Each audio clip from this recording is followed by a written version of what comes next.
Bismillahirrahmanirrahim. Alhamdulillahirabbil alamin.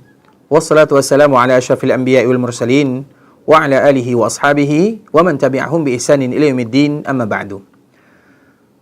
Pada kesempatan kali ini kita akan membahas tentang rukun Islam yang kedua, dan itu merupakan di antara rukun yang paling penting. Dia adalah salat. Salat adalah perkara yang bisa membedakan antara seorang muslim dengan yang bukan muslim. Sebagaimana disebutkan oleh baginda Rasulullah sallallahu alaihi wasallam, "Inna bainar rajul wa bainasy syirki wal kufri tarkas salah." Sesungguhnya pemisah antara salah seorang laki-laki muslim dengan kesyirikan dan kekufuran adalah meninggalkan salat. Salat merupakan di antara tiang agama.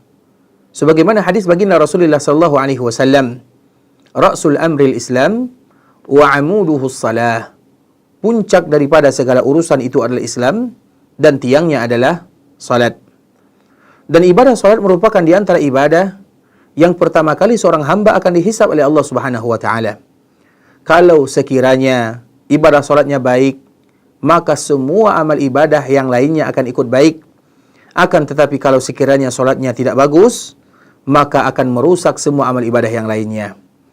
Sehingga dengannya Nabi sallallahu alaihi wasallam menyebutkan, "Inna awwala ma yuhasabu bihil 'abdu yawmal qiyamah min 'amalihi salatuhu." Sesungguhnya perkara yang pertama kali dihisab seorang hamba di hari kiamat adalah perkara salat. Fa in saluhat faqad aflaha wa anjah. Kalau sekiranya salatnya bagus, maka dia beruntung dan dia selamat.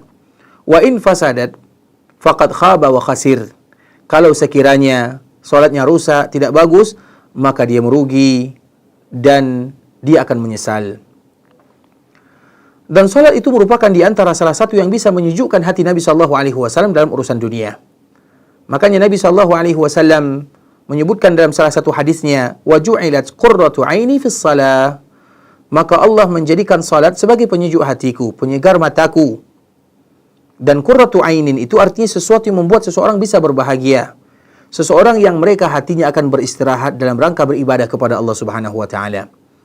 Sebagaimana perkara salat itu merupakan antara penyambung seorang hamba dengan Allah Subhanahu wa taala.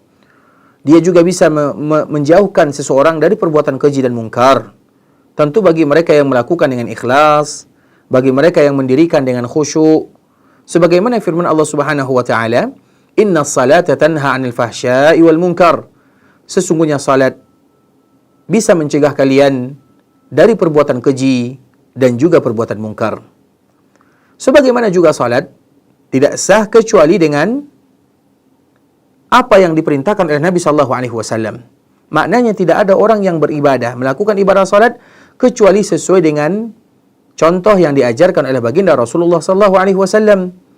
Sebagaimana hadis Nabi sallallahu alaihi wasallam, "Shallu kama ra'aitumuni usalli." Hendaklah kalian melakukan ibadah salat sebagaimana kalian melihat aku salat.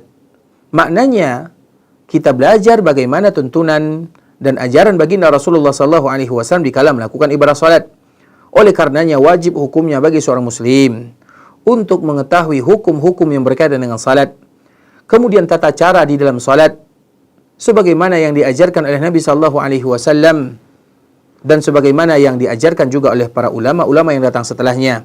Karena tujuannya adalah untuk menyempurnakan ibadah salat agar mendapatkan pahala yang luar biasa agung sebagaimana yang dijanjikan oleh Allah Subhanahu wa taala. Dan kita bermohon kepada Allah Subhanahu wa taala agar Allah menjadikan kita bersama orang-orang yang ikhlas dalam melaksanakan ibadah salat, khusyuk dalam melaksanakan ibadah salat, tumakninah dalam melaksanakan ibadah salat, dan kita berharap kepada Allah agar salat kita diterima oleh Allah Azza wa Jalla. Serta dengan ibadah inilah Allah Subhanahu wa taala mudahkan urusan kita ketika kita bertemu dengan Allah Subhanahu wa taala. Barakallahu fikum wa jazakumullahu khaira. Wassalamu alaikum warahmatullahi wabarakatuh.